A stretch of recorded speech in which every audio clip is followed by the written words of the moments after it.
대표 김민석, 수석 최고위원 최민희 벌써 맞짱을 깠다. 무슨 일이 첫날부터 일단 말싸움부터 시작을 해서 이제 정책적인 부분까지 오늘 벌써 한바탕 했습니다.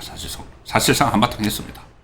이게 첫날에 보통 이제 상견례하고 뭐 현충원도 같이 가고 막 이렇게 하는데 그런 거 없이 바로 대치에 들어갔습니다. 정청래는 안 됐으니까는 정청래 대리인격으로 수석 최고위원이 된 최민희, 그리고 이재명의 대리인 이 김민석. 그러니까는 명청 전쟁이 대리인들이 해서 다시 시작을 하는 거죠. 자, 오늘 김민석은 현충원 참배 가기 전에 가장 먼저 만난 사람이 있습니다. 현충원도 보통 당 대표 되면 다음날 아침에 현충원 가가지고 착 사진 찍고 쫙 하죠. 근데 만난 사람이 있습니다. 누구냐? 강훈식 비서실장. 강훈식이 홍익표 정무수석하고 정호로 정무비서관을 쭉 데리고 국회로 와서 이재명이 보낸 취임 축하난을 김민석에게 전달했습니다. 보통 때는 당대표가 되면은, 그 여당의 대표가 되면은, 집권자가, 권력자가 이렇게 정무수석 정도를 보내죠. 그래서 대신 난을 전달하고 하는데, 자, 오늘은 비서실장, 강훈식, 정무수석은 거기 이제 따라오고, 정무비서관까지 촥 와서 이재명 취임난을 딱 전달을 했는데, 김민석하고 강훈식이 전부 다 원팀 이야기를 합니다. 원팀. 자, 이제 정청래가 됐으면 이제 원팀이 안 되죠. 원팀으로 잘해보자. 이야기를 합니다. 잘 들어보십시오. 이제 여기서는 원팀 이야기를 대표하고 새로 된 여당 대표하고 이재명이 보낸 강훈식하고 올해는 이제 하나야. 원팀. 이 이야기를 막 합니다. 김민석이 강훈식한테 자, 이제 올해는 벽이 없는 원팀이 완성됐다. 벽이 없다. 정청래가 됐으면은 이재명 사이에 벽이 있었을 텐데, 벽이 생겼을 텐데, 벽이 없는 원팀이 완성됐다. 당은 민심을 청와대에 전달하고 청와대와 토론도 하면서 국정이 안정적으로 갈 수 있도록 하겠다. 자, 이런 이야기를 합니다. 그러고 나서 강훈식도 김민석 대표를 중심으로 민주당이 더욱 단단한 하나가 될 것이다. 그러면서 또 원팀 이야기를 합니다. 그런데 원팀 이 강훈식하고 김민석하고 하고 있는 사이에 이 최민희가 방송에 출연을 해서 원팀은 무슨 원팀? 원팀에 대해서 좀 이 개념을 좀 바꿔야 되는 거 아니야? 그러니까는 원팀이라는 것은 무조건 당청 관계가 같이 가는 건데, 당에서 청와대를 왜 계속 따라가? 이재명이 청와대를 왜 따라가? 할 말은 해야지. 그러니까 원팀은 무슨 개뿔? 이런 이야기를 하는 겁니다. 어제 페이스북에서 최민희 수석 최고위원이 끝까지 정청래와 함께 가겠다. 이렇게 썼습니다. 이제 게임이 끝났는데, 김민석이 당 대표가 되고 자기는 수석 최고위원인데, 끝까지 나는 정청래하고 같이 갈 거야. 그러면서 끝까지 정청래하고 같이 가겠다는 의미가 뭐냐? 여기 오늘 라디오에 나가가지고는 노골적으로 이야기합니다. 자, 민주당의 정체성은 개혁이고 1인 1표 당원 주권 정당으로 계속 나아가야 하고, 민주개혁 세력이 먼저 중심을 단단히 하고 중도 확장으로 가야 한다는 뜻이다. 정청래하고 같이 가겠다는 것이. 김민석하고 같이 안 가. 나는 수석 최고위원이지만. 민주당 정체성은 개혁이다. 이 말은 바로 검찰 해체, 그리고 보안 수사권 완전 폐지, 이거를 민주당의 정체성이라고 이야기하는 거죠. 그러니까 A그룹 좌파가 민주당을 장악을 하고 있는, 좌파가 그러니까 민주당 진영을 장악을 했을 때는 그런 개혁, 자기들이 말하는 개혁, 보안 수사권 완전 폐지 같은 거, 이것을 가져야 된다. 이거 정청래가 계속 추진했던 거죠. 그 다음에 1인 1표 당원 주권 정당, 이것도 정청래가 다 했던 겁니다. 그리고 개혁 세력이 어쩌고 하는 거, 이것은 A그룹 좌파를 이야기하는 거고. 그러니까 정청래 노선을 따라가겠다는 이야기입니다. 당 대표는 김민석이 됐는데 최민희는 정청래 노선을 따라가겠다. 그래서 이 라디오 진행자가 그러면 만약 김민석 신임 대표가 그런 정청래의 정신에 어긋나려고 할 때는 뭐 내가 어떻게든 바로잡겠다는 그런 말이냐, 그거 모르니까 최민희가 앞으로 김민석이 구체적인 구상을 밝히면 그때 판단하는 것이 맞겠다. 앞으로 어떻게 하는지 지켜보겠다. 여차하면 그냥 치겠다는 이야기죠. 맞짱 뜨겠다는 이야기죠. 그러면서 이렇게 이야기합니다. 최민희가 원팀 개념이 앞으로는 바뀌어야 된다. 원팀 하지 마라. 조금 전에 이 김민석하고 강훈식이 서로 원팀 되자 했는데 그 시간에 라디오에 나가서 원팀 개념이 바뀌어야 된다. 가령 정부 세제 개편안을 두고도 벌써부터 당내 이견이 나오지 않느냐. 그 당내 의견이 나온다고 다 반명으로 몰아붙일 것이냐. 앞으로 그런 일을 하지 말자. 이견은 민주정당에서 당연히 있는 것이다. 당연히 있는 것이다. 앞으로 이견만 계속 내겠다. 조금 전에 이제 정부 세제 개편안 두고 벌써부터 당내 의견이 나온다. 이런 이야기를 했죠. 그게 바로 지금 첫날부터 충돌한 부분입니다. 네, 문화일보 기사로 보여드리죠. 문화일보 기사 보시면 민주당 전당대회 하루 만에 부동산 갖고 충돌했다. 친명은 보완해야 된다. 친청은 정부 안대로 해야 된다. 오히려 거꾸로죠. 저게 이제 왜 그러냐 하면은 이 부동산 세금 폭탄을 이재명 정권에서 날렸는데 그거에 이제 개딸들이 거기에 대해서 막 응원을 하는 그런 거죠. 세금 폭탄을 주로 이제 서울의 강남이나 이런 쪽에 막 세금 폭탄을 날리니까 개딸들은 환호를 합니다. 그런데 이거 발표를 하고 나서 보니까 반발이 엄청나서 이것 때문에 서울이 난리가 나버렸죠. 서울의 이재명 지지율이 20%대까지 떨어져 버리고 그 떨어진 이유가 바로 부동산 대란, 거기다 특히 세금 폭탄이죠. 그러니까는 오히려 친명 쪽에서 이거 좀 고쳐야 되겠다. 보완을 해야겠다. 김민석은 그렇게 이야기했습니다. 김민석은 이거 고쳐야 되고 보완을 해야 되고 하는 것을 이 경선 때 계속 이야기를 했죠. 그런데 친청에서 지금 벌써 친청이 첫날부터 갈리기 시작하는 겁니다. 무슨 소리야? 그거 처음에 발표했던 대로 해야 돼. 역풍을 맞는 건 이재명이 맞는 거고 이재명 지지율 떨어지는 거고 그건 모르겠어.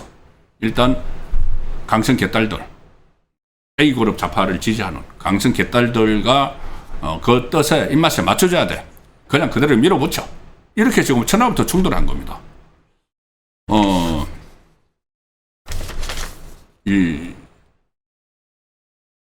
김민석은 그 경선 과정에서 비거주 1주택자 혜택 축소 이런 정부안 일부 내용에 대해서 보완하겠다 입장을 밝혔는데 최민희가 오늘 라디오에 출연을 해서 그거 무슨 소리야? 이재명 표 민생개혁안으로 손색이 없던데 이렇게 축혀 세우면서 이재명 표 민생개혁안이다 이렇게 하면서 민생개혁, 소득, 재분배 이런 방향에도 맞는다. 자, 그리고 이 정경 발표할 때도 최민희는 지역구 신경 쓰지 말고 이재명의 세제 개편안을 통과시키자. 이 말을 왜 했느냐? 지역구 신경 쓰지 마라.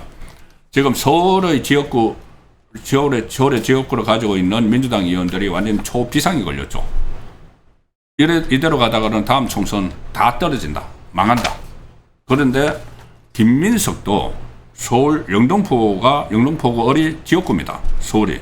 그래서 거기서 사선을 했기 때문에 이 김민석이 그때 중산층 1주택 비거주자가 전국적으로 상당수가 되기 때문에 이 세금 변화가 전월세 시장까지 연쇄 반응을 미치는지 유념해야 된다. 그래서 좀 바꿔야 된다.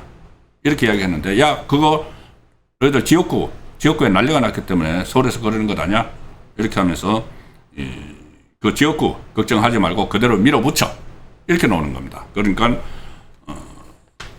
이게 결국은 이재명 정부에서 발표를 한 거지만은 이재명이 계속 그 이야기를 하죠. 이거 발표를 했다가 너무 부작용이 심하면은 보완하면 되지. 검찰 수사권 폐지 문제도 그렇게 이야기를 하죠. 그런데 그게 아니야. 폐지는 무슨 폐지? 보완은 무슨 폐지? 그냥 이재명이 처음에 선거 때 했던 대로 그대로 밀어붙여. 어떤 뭐 선거할 때는 강성 개딸들 지지받기 위해서 막 강하게 내놓고 이제 그게 정권의 부담이 되니까는 걷어들이려고 해요. 그거 안 돼. 이 이야기입니다. 그게 첫날부터 이게 부딪히는 거죠. 양쪽의 이 입장이 완전히 다르기 때문에 이런 상황이 되는 겁니다. 그리고 이 개파 갈등이 오늘 첫날부터 막 불거졌는데 이거 외에도 저런 정책적인 부분 외에도 최민희가 오늘 라디오에서 정청래가 대표가 되게 하기 위해서 내가 뛰었는데 안 됐기 때문에 사실 내가 최고위원이 된 건 별로 의미가 크지 않다. 이렇게까지 얘기합니다. 어쨌든 간튼 당 안에서 새로운 지도부가 들었었는데 김민석은 아예 쳐다보지도 않고 정청래 이야기만 하는 거죠. 정청래가 대표가 안 돼서 저로서는 제가 생각한 노선이 선택하지 못했으니까 좋아할 일은 아니다. 내가 수석 최고위원 됐다고 좋아할 일은 아니다. 그러면서 SNS는 또 이렇게 씁니다. 끝까지 정청래 전 대표와 함께 하겠다. 이렇게 하면 민주당 돌아가겠습니까? 수석 최고위원이. 최민희 뿐이 아니고 정청래 쪽으로 정청래 계로 해서 당선된 한민수나 다 그런 이성윤이나 그런 생각을 가지고 있으니 최고위원회가 돌아갈 리가 없죠. 끝까지 정청래와 함께 하겠다. 제가 수석 최고위원이 됐지만 제 표가 아니라 정청래 전 대표가 나눠준 표다. 이런 말까지 합니다. 그래서 이해찬 정신으로 정청래와 함께 민주당을 지키겠다. 아니 민주당 당 지도부가 있는데 지도부는 패싱하고 자기도 지도부 안에 있으면서 이해찬 정신으로 노무현, 친노, 친문 그거를 이야기하는 거죠. 그러니까는 A고르 좌파의 정신으로 민주당을 지키겠다. 그리고 이렇게 되니까 김민석을 지지한 또 민주당 의원들이 최민희에게 또 집중 공격을 합니다. 무슨 뭐 최현일 이런 의원들이 조계원 이런 의원들이 페이스북에 글을 올려서 새 지도부 출범 첫날부터 원팀 민주당에 찬물을 끼얹는 발언이 나와 걱정이다. 수석 최고위원은 특정 인물의 대변인이 아니다. 당신이 팀 정청래 대변인이냐? 이런 식으로 첫날부터 보통 아무리 이 경선 갈등이 있고 충돌이 있었더라도 첫날은 같이 현충원 가고 서로 상견례하고 이렇게 하는 거죠. 근데 이거는 단순한 정청래 대 김민석의 싸움이 아니었습니다. 정청래 뒤에는 A그룹 좌파 유시민이 분류한 제가 말씀드리기 편하도록 제가 유시민 거를 차용을 하는데 그러니까 친노 친문으로 이어져온 그동안 이 대주주라고 생각을 하고 있는 그 좌파 진영하고 바지 사장으로 민주당에 들어왔다가 새로운 대주주가 되려고 하는 이재명 세력하고 세력 대 세력이 부딪힌 거죠. 그래서 이재명이 모든 것을 다 올인을 해서 지원을 했고 특히 대기업의 팔을 비틀다시피 해서 800조 원까지 끌어당겨가지고 호남에 몰빵을 해서 33%의 권리당원 있는 호남이 김민석의 손을 들어준 거죠. 그런데 다른 부분에서 다른 지역에서는 김민석이 아니고 그러니까 친명이 아니고 친청 최고위원들을 선택을 해버렸기 때문에 어떻게 보면은 이재명 입장에서는 그럴 겁니다. 이게 이번에 전당대회에서 우리가 이긴 거야, 진 거야? 헷갈릴 겁니다. 첫날부터 이렇게 파열음이 막 일어나고 충돌이 일어나니까. 자, 차라리 정청래가 되고, 정청래 쪽 최고위원이 되고 했으면 첫날부터 이러지 않겠죠. 나중에 이제 완전히 이재명을 압박을 하겠지만은. 근데 이거는 이상한 조합이 지금 형성이 돼가지고, 첫날부터 완전히 수석 최고위원이 대표를 인정을 않는 그런 상황인데다가 또 정청래가 어제 경선 끝나고 나서 유튜브를 통해서 이런 내용을 막 내보냈습니다.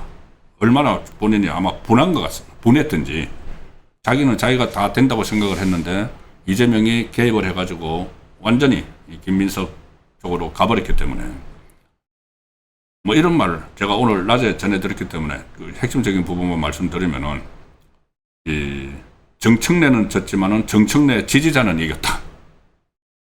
말이 좀 이상하죠. 근데 어쨌든 나는 불공정 경선에 의해서 졌지만은 우리 지지자는 그대로 이긴 것이다. 그리고 정청래는 졌지만은 정청래가 주장한 것까지 진 것은 아니다. 정청래가 주장한 것까지 진 것은 아니다. 그러니까 서로 이런저런 주장을 했는데 내 주장이 옳았다. 김민석은 엉터리 주장을 해가지고 엉터리로 지금 당대표에 오른 것이다. 내 주장은 이겼고 김민석은 이겼지만은 그의 주장은 진 것이 맞다. 그런 이야기. 또 정청래는 졌지만 최고위원 선거는 이겼다. 내가 이겼다. 최고위원 친청계 최민희, 이성윤, 한민수 3명이 100% 합격했다. 이렇게 패배를 인정을 안 하는 거죠. 내 경선에 불복한다. 이렇게 선언을 안 했을 뿐이지 사실상 패배를 인정을 안 하고 있습니다. 자, 그러는 사이에서 이 친청계 지지자들이 당원들이 지금 집단 탈당을 하고 있다. 김민석은 도저히 인정을 못해. 집단 탈당을 하고 있다. 그리고 탈당을 해서 조국당으로 가겠다. 친청계에서 나중에 그러면은 조국당이 갈 테니 정청래 빠져나와서 신당 만들자. 이런 것들이 지금 커뮤니티에 본물처럼 막 나오고 있습니다. 그리고 심지어 아니야. 이제 반대쪽에서는 그래도 민주당에 남아 있어서 나중에 또 정청래가 복귀할 때, 또 다음에 기회가 생길 때, 다른 예를 들어서 오세훈 서울시장이 지금 1심 판결이 났지만 만에 하나 3심까지 대법원까지 유죄가 판결이 나오면은 내년 4월달에 보궐선거가 치러지죠. 서울시장 보궐선거. 근데 김민석은 거기에 자기 중간 평가를 하겠다고 했기 때문에 민주당이 그 선거에서 지면 8개월 후에 다시 당 대표가 공석이 돼버립니다. 그러니까 정청래 지지자들은 그때 대비해서 우리가 남아 있어야 돼. 근데 좀 어떻게 보면은 좀 그런 글들도 올라옵니다. 뭐라고 하냐면은 그런데 우리가 남아 있대 당비를 월 1,000원씩만 내자. 이제 그 민주당은 1,000원 이상 내는 권리당원에게 투표권이 가죠. 그런데 1,000원 이상이어서 열성 지지자들은 한 달에 뭐 10,000원대 내고 당비를 그렇게 낸다는 거죠. 그런데 지금 우리가 10,000원 내면은 김민석만 좋은 일 시키니까 그러니까 이 정도입니다. 양쪽에 지금 갈등을 하는 것이. 김민석만 좋은 일 시키니까 1,000원씩만 내가지고 1,000원을 내야지 권리당원이 유지가 되니까 1,000원만 내자. 이 당비 1,000원 내기 캠페인까지 벌어지고 있다는 참 웃기면서도 웃설펀이라고 그러나요? 그런 상황까지 지금 벌어지고 있는 이유가 바로 아주 기묘한 지도부가 탄생을 했고 그 지도부가 오늘 하루 첫날부터 이렇게 부딪히는 것을 보면은 이게 어떤 일이 조만간 터질지도 모릅니다. 그 상황에서 이재명은 제가 조금 전에 말씀드렸죠. 이게 이긴 거야, 진 거야. 아마 밤잠이 안 올 겁니다. 왜냐하면은 김민석은 억지로 만들었지만은 수족들, 특히 자기 공소 취소를 하기 위해서 앞장섰던 사람들이 다 이번에 지도부 입성에 실패를 했습니다.